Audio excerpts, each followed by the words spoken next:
ਸੁਣ ਲੈ ਦੁਆ ਨਾਸਰੀ ਤੇ ਗਲ ਨਾਲ ਲਾ ਨਾਸਰੀ। सलाम। आज हम खुदावंद के कलाम में से कुछ सीखते हैं।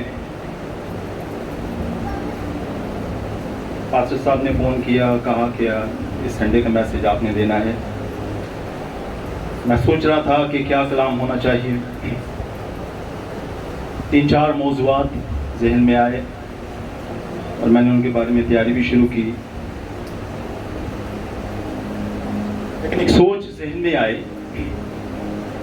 ख्याल ज़हन में आया कि पैगाम बहुत सारे हैं। अगर मेरे लोगों तक पैगाम पहुंचाना है तो मेरे बेटे का पैगाम पहुंचाएं, उसकी सलीब का पैगाम पहुंचाएं, क्योंकि सलीब का पैगाम बाइबल का पैगाम है, ये खुदा का पैगाम है। आज हम खुदावंद के कलाम में से जिस मौजू को सीखेंगे, गौर करेंगे, ये है अहद बांधना। तो कलाम मुक़द्दस में से हम जिस बात को सीखेंगे आज, मौजू होगा अहद बांधना। अहद बांधना इब्रानी ज़ुबान में इसे कहा जाता है कारत बरीत, और कारत बरीत के जो लफ्ज़ी मायने बनते हैं यूनानी ज़ुबान में बनता है डायथेके, और इसके लफ्ज़ी मायने होते हैं किसी चीज़ को हिस्सों में तकसीम करना।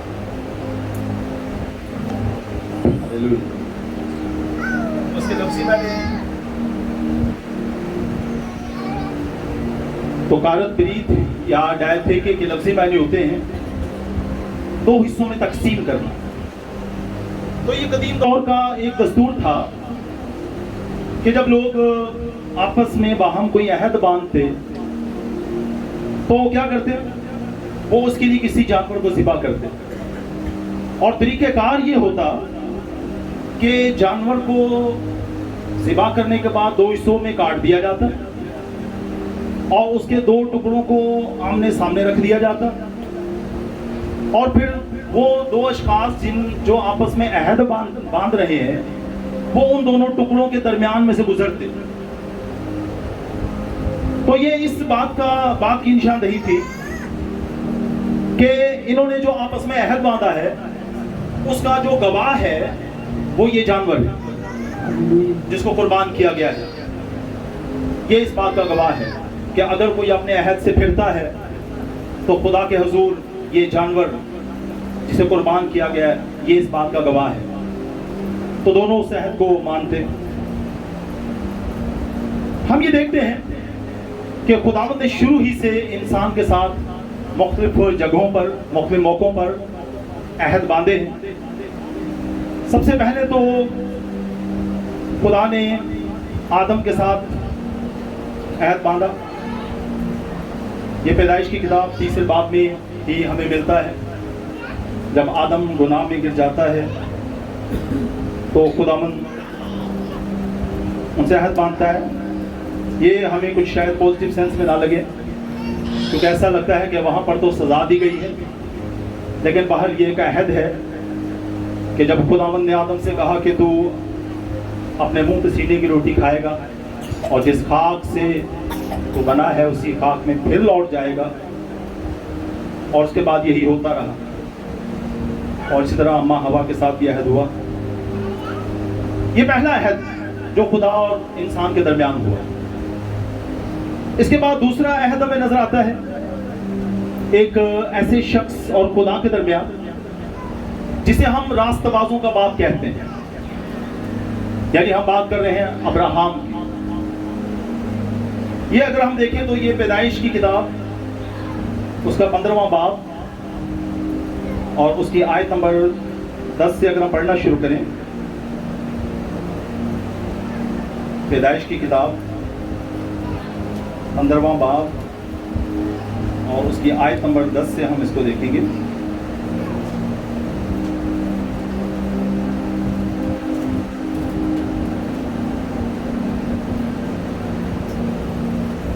हालेलुया।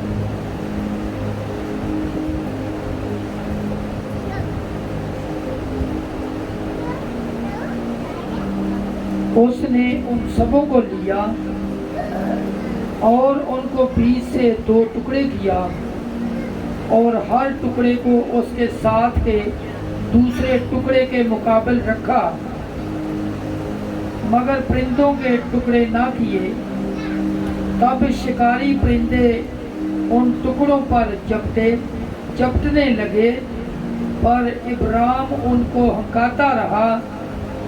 सूरज डूबते वक्त इब्राम पर गहरी नींद गालिब हुई और देखो एक बड़ी हौलनाक तारीकी उस पर छा गई।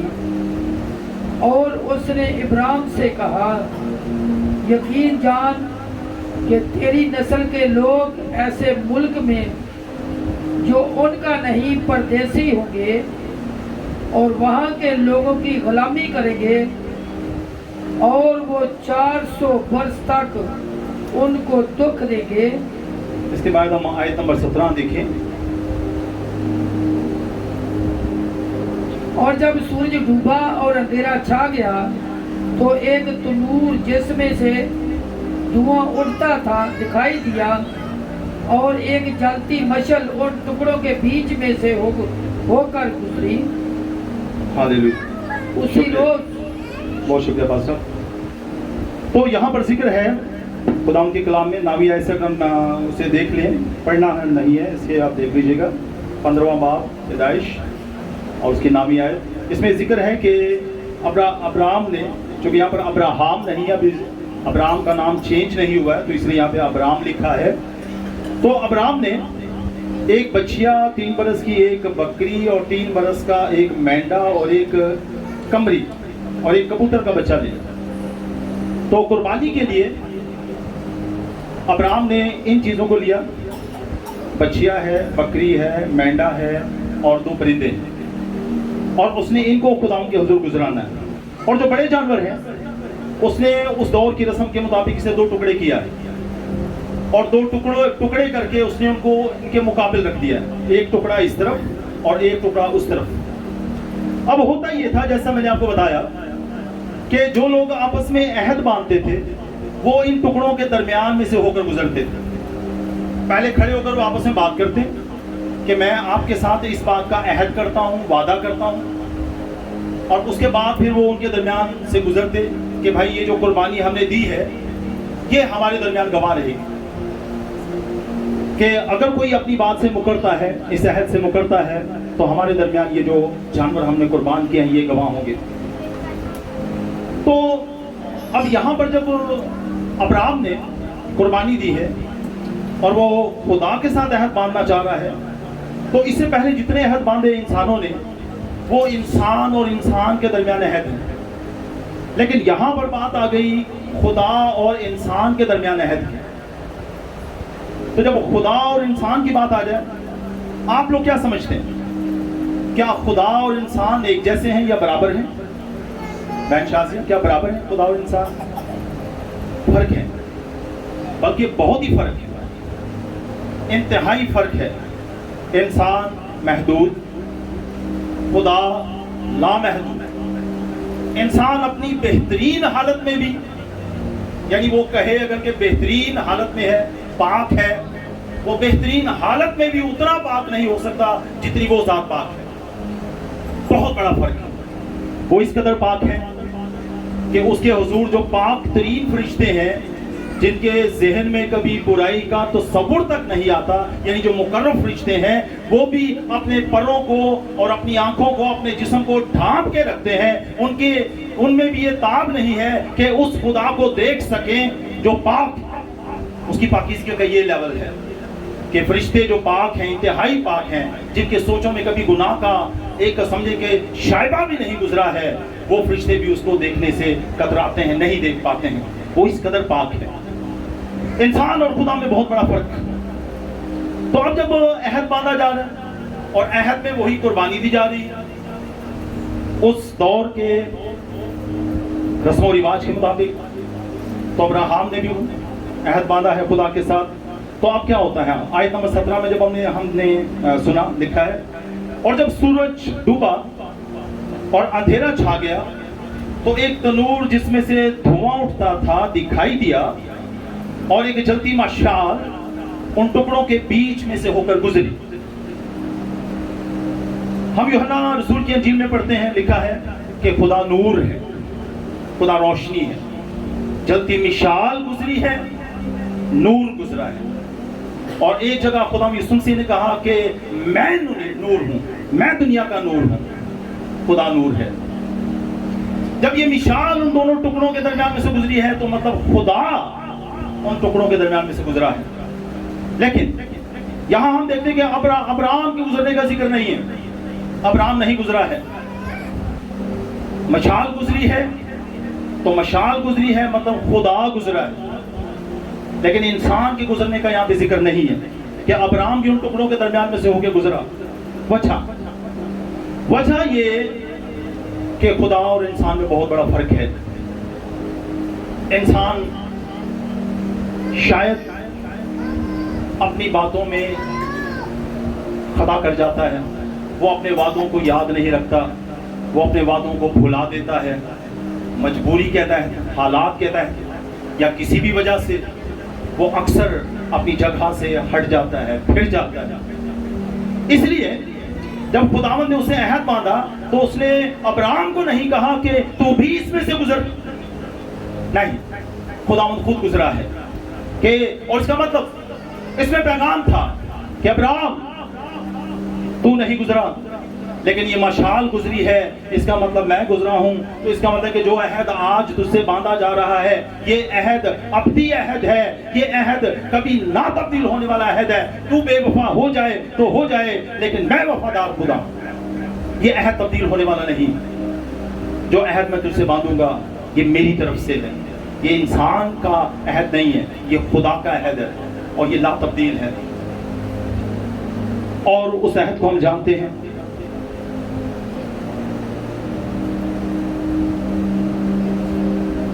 اگر ہم تھوڑا سا آگے بڑھیں آیت نمبر 18۔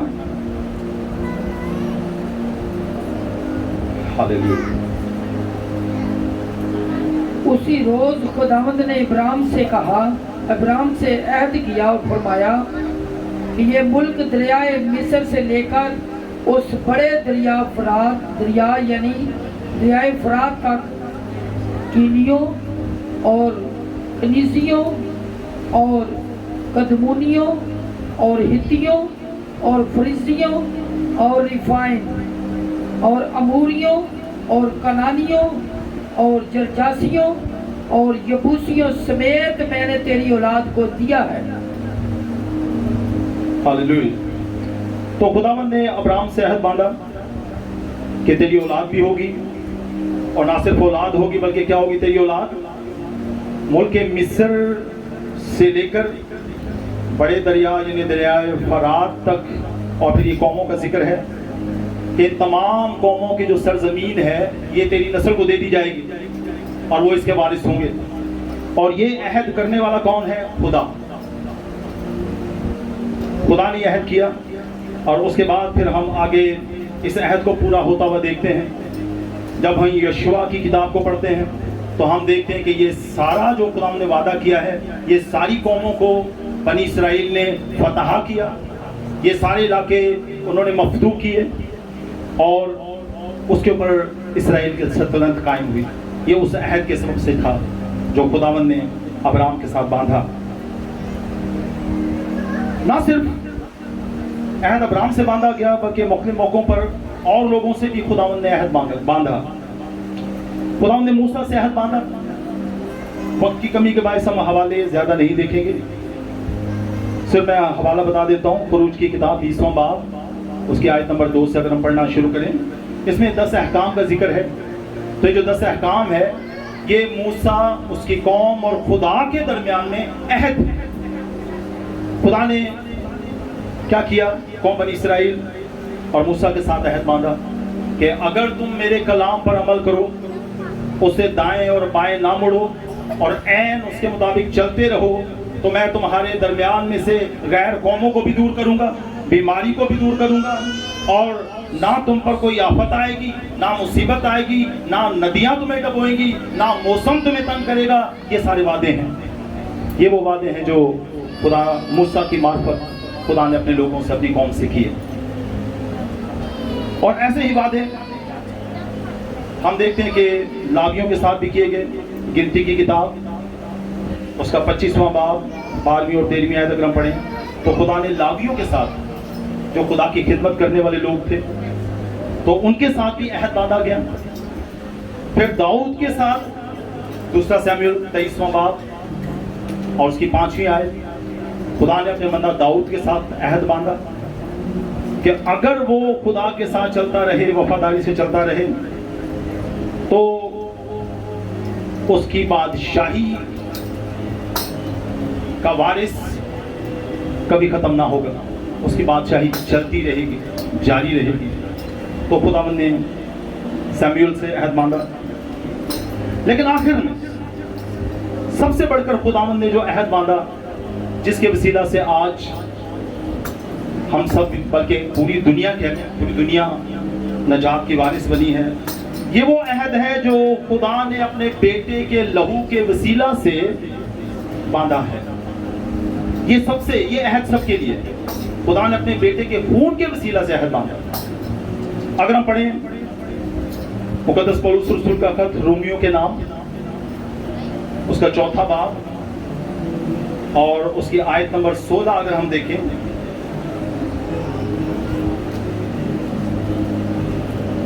مقدس پولس رسول کا خط رومیوں کے نام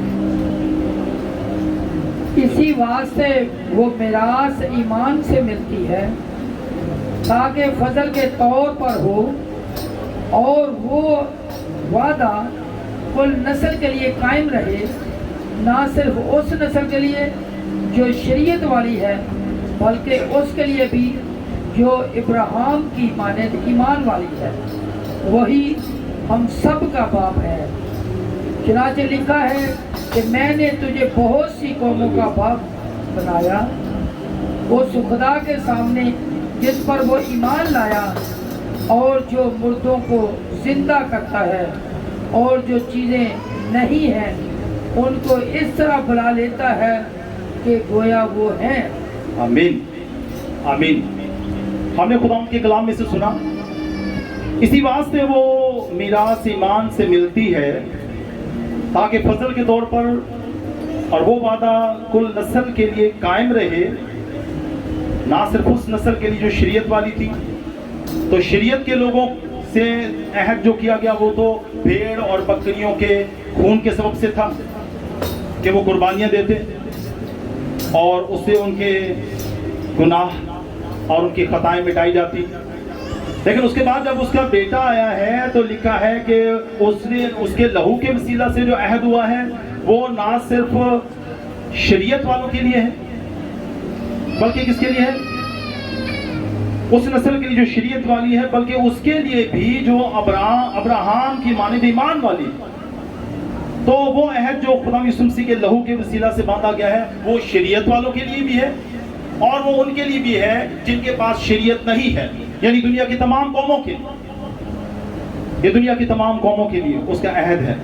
جو اس کے بیٹے یسوع مسیح پر ایمان لاتا ہے کہ اس نے اس کے لیے جان دی ہے، اس کے لیے لہو بہایا ہے، اس کے لیے صلیب اٹھائی ہے، تو اس کے لیے عہد قائم ہو جاتا ہے اور پھر اس کے لیے آسمانی برکات جاری ہو جاتی ہے. ہاللیلویہ ہاللیلویہ. یہ وہ عہد ہے جو اس کے بیٹے کے خون کے وسیلہ سے باندھا گیا اور اس عہد کے وسیلہ سے ہم بچائے جاتے ہیں. ہم ایک اور حوالہ دیکھیں گے اسی مضمون کے حوالے سے. مقدس پولس رسول کا خط عبرانیوں کے نام اس کا 8واں باب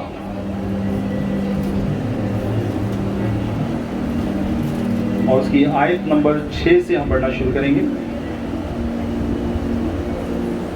مقدس پولس رسول کا خط عبرانیوں کے نام 8واں باب اور اس کی آیت نمبر 6 سے. مگر اب اس نے اس قدر بہتر خدمت پائی جس قدر اس بہتر عہد کا درمیانی ٹھہرا جو بہتر وعدوں کی بنیاد پر قائم کیا گیا ہے. کیونکہ اگر پہلا عہد بے نقص ہوتا तो दूसरे के लिए मौका ना ढूंढा जाता, बस वो उनके नक्श बता कर कहता है कि खुदावंद फरमाता है, देख वो दिन आते हैं कि मैं इस्राएल के घराने और यहूदा के घराने से एक नया अहद बांधूंगा। ये उस अहद की मानद ना होगा जो मैंने उनको उनके बाप दादा से उस दिन बांधा था जब मुल्क मिस्र से निकाल लाने के लिए उनका हाथ पकड़ा था, इस वास्ते कि वो मेरे अहद पर कायम नहीं रहे। और खुदावंद फरमाता है कि मैंने उनकी तरफ कुछ तवज्जो ना की। फिर खुदावंद फरमाता है कि जो अहद इस्राएल के घराने से उन दिनों के बाद बांधूंगा वो ये है कि मैं अपने कानून उनके ज़हन में डालूंगा और उनके दिलों पर लिखूंगा, और मैं उनका खुदा हूँगा और वो मेरी उम्मत होंगे। आमीन। तो ये है वो अहद जो खुदा यीशु मसीह के लहू के वसीला से बांधा गया। लिखा ये उस अहद की मानिद ना होगा जो मैंने उनके बाप दादा से बांधा, यानी जो भेड़ों और बकरियों के कुर्बानी के सबब से, कफारे के सबब से अहद था। तो ये वैसा अहद नहीं है, बल्कि ये वो अहद है जो उसके बेटे यीशु मसीह के लहू और उसकी कुर्बानी के सबब से बांधा गया है, और ये मुअस्सर है। और इसके सबब से क्या होता है? इसके सबब से इंसान की निजात होती है। हमें क्या करना चाहिए इस अहद के हवाले से कि उसने अपने बेटे के लहू के वसीला से हम सबों से जो अहद बांधा है, हमें उस अहद के हवाले से क्या करना चाहिए? इस ताल्लुक से हम देखते हैं रोमियो, फिर से हम मुक़द्दस पौलुस रसूल का खत रोमियो के नाम 6 बाब में जाएंगे। उसकी आयत नंबर 12 से 14 तक हम इसको देखते हैं। हालेलुया। बस गुनाह तुम्हारे फानी बदन में बादशाही ना करे कि तुम उसकी ख्वाहिशों के ताबे रहो और अपने आज़ाद नाराज़गी के हथियार होने के लिए गुनाह के हवाले ना किया करो, बल्कि अपने आप को मुर्दों में से जिंदा जानकर खुदा के हवाले की करो और अपने आज़ाद रासबाजी के हथियार होने के लिए खुदावंद के हवाला करो, इसलिए कि गुनाह का तुम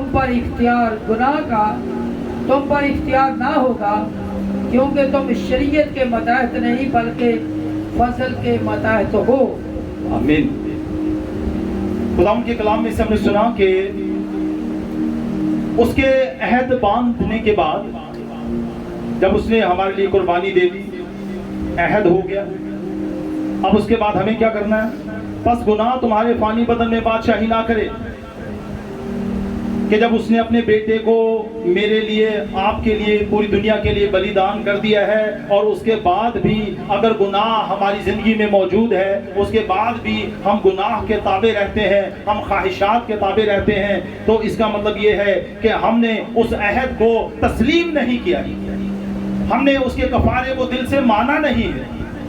अगर उसका गुनाह हमारी ज़िंदगी में कायम रहता है और बार बार हम उसी की तरफ जाते हैं, तो इसका मतलब उसका अहद हमारी ज़िंदगी में कायम नहीं है। तो हमें उस अहद को याद करने और उसे फिर से समझे कि उसे रीन्यू करने की ज़रूरत है, और हमें दोबारा से तौबा करने की ज़रूरत है कि खुदावंद जो अहद तेरे लहू के सबब से बांधा गया था, मैं उस अहद की दोबारा से तजदीद करता हूँ, और खुदा मुझे तौफीक दे कि मैं अब फिर से गुनाह में ना जाऊँ, बल्कि मैं हमेशा तेरे बेटे के फजल के तहत उसके हाथ के नीचे रहूँ, गुनाह से बचा रहूँ, और अपने एज़ा नाराज़गी के हथियार होने के लिए गुनाह के हवाला ना करूँ, बल्कि अपने एज़ा रास्तबाजी के हथियार होने के लिए खुदा के हवाला करूँ।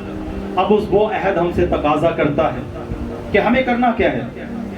हमें ये करना है कि अपने एज़ा यानी अपना बदन, जो स्किल्स हमारे पास है, हमारा जिस्म जो हमारे पास है, तो हमें अपने जिस्म को उसके जलाल के लिए इस्तेमाल करना है।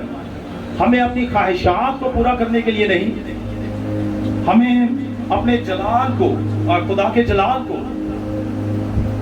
کے جلال کو دنیا میں قائم کرنے کے لیے ہمیں اپنے بدن کو، اپنے اعضاء کو استعمال کرنا ہے، نہ کہ اپنی خواہشات پوری کرنے کے لیے اس کو آگے کرنا ہے، بڑھانا ہے، بلکہ لکھا ہے بلکہ اپنے آپ کو مردوں میں سے زندہ جان کر خدا کے حوالہ کرو اور اپنے اعضاء راست بازی کے ہتھیار ہونے کے لیے خدا کے حوالے کرو۔ اپنے آپ کو ہم مردہ جانیں۔ بائبل میں بہت جگہ پر یہ تعلیم ہے خطوط کے اندر کہ جب ہم نے بپتسمہ لیا تو بپتسمہ لینے کا مطلب یہ ہے کہ ہم خداوند مسیح کے ساتھ ہی جب ہم نیچے گئے، پانی میں گئے، تو ہم اس کے ساتھ دفن ہو گئے، ہم دفن ہو جاتے ہیں، ہم مر جاتے ہیں۔ اور جب ہم پانی میں سے باہر آتے ہیں تو اس کا مطلب ہے کہ نئے طور پہ دوبارہ زندہ ہو جانا، جس طرح خدا یسوع مسیح مردوں میں سے جی اٹھے، قبر میں سے باہر آ جاتے ہیں۔ تو اسی طرح سے ہے کہ ہم اپنے آپ کو گناہ کے اعتبار سے مردہ سمجھیں۔ اگر ہمارا بدن تقاضا کرے، کسی خواہش کا تقاضا کرے، تو ہمیں اسے باور کروانا ہے کہ ہم زندہ نہیں ہیں، ہم تو اس کے ساتھ مر گئے، ہم تو مر چکے ہیں، اور مردوں میں خواہش نہیں ہوتی، ہم مر چکے ہیں۔ مسیح کے ساتھ جب وہ مصلوب ہوا ہے، ہم بھی مصلوب ہو گئے۔ جب ہم نے بپتسمہ لیا، ہم پانی میں ڈوب گئے ہیں، تو اس کا مطلب ہم مر گئے ہیں۔ اور راست بازی کے اعتبار سے ہم اپنے آپ کو زندہ سمجھیں۔ جب ہمیں نیک کام کرنا ہو، جب اس کے کلام کا پرچار کرنا ہو، جب ہمیں اسے دنیا کے سامنے پیش کرنا ہو، تو پھر آپ اپنے اندر اس کی زندگی کو محسوس کریں کہ وہ آپ کے اندر کھڑا ہے، وہ آپ کے ساتھ کھڑا ہے۔ تو پھر دیکھیں کیسے معجزات ہوتے ہیں اور کیسے پھر تبدیلی آتی ہے۔ تبدیلی اسی طرح آتی ہے کہ جب ہم گناہ کے اعتبار سے اپنے آپ کو مردہ اور روح کے اعتبار سے، خدا کے اعتبار سے اپنے آپ کو زندہ کر لیتے ہیں۔ اس لیے لکھا ہے، اس لیے کہ گناہ کا تم پر اختیار نہ ہوگا، کیونکہ تم شریعت کے ماتحت نہیں بلکہ فضل کے ماتحت۔ تو اب ہمیں یہ یاد رکھنا ہے کہ اب ہم شریعت کے ماتحت نہیں رہے، اب شریعت کا ہم پر کوئی حق نہیں ہے، اب ہم فضل کے ماتحت ہیں۔ اب ہمارے سارے گناہ، ساری خطائیں، وہ گناہ جو آدم کے سبب سے، باپ دادا کے سبب سے جو موروثی گناہ تھے، وہ بھی اس کے کفارے کے سبب سے مٹا دیے گئے ہیں۔ اور وہ گناہ جو ہمارے اپنے ذاتی شخصی ہیں، ہماری اپنی وجہ سے ہیں، اس کے لہو میں یہ قدرت ہے، وہ ہر طرح کے گناہوں کو، ہر طرح کی نجاست کو پاک کرنے کی قدرت رکھتا ہے۔ ہم اس کی اس قدرت کے لیے زوردار تالیاں بجائیں گے۔ وہ جلالی خدا ہے، ایسی قدرت اور کسی کے پاس نہیں ہے۔ یہ قدرت صرف اور صرف آپ کے اور میرے زندہ خدا یسوع مسیح کے پاس ہے۔ وہ ہر طرح کے گناہوں کو مٹا کر آپ کو زندگی دینے کی قدرت رکھتا ہے۔ آئیں ہم اپنے سروں کو جھکاتے ہیں اور خداوند کے کلام پر غور کریں کہ خداوند نے ہم سے جو عہد باندھا ہے، اپنے بیٹے کے لہو کے وسیلہ سے باندھا ہے، تو خداوند ہمیں یہ توفیق دے کہ ہم اس کے بیٹے کے لہو کو ہمیشہ، اس کی صلیب کو ہمیشہ اپنے سامنے رکھیں، ہم اس کے کفارے کی قدر کرنے والے اور اس کے کلام کے مطابق چلنے والے ہوں، تاکہ اس کے کلام کی ساری برکات ہمارے لیے ہمیشہ جاری ہوتی رہیں۔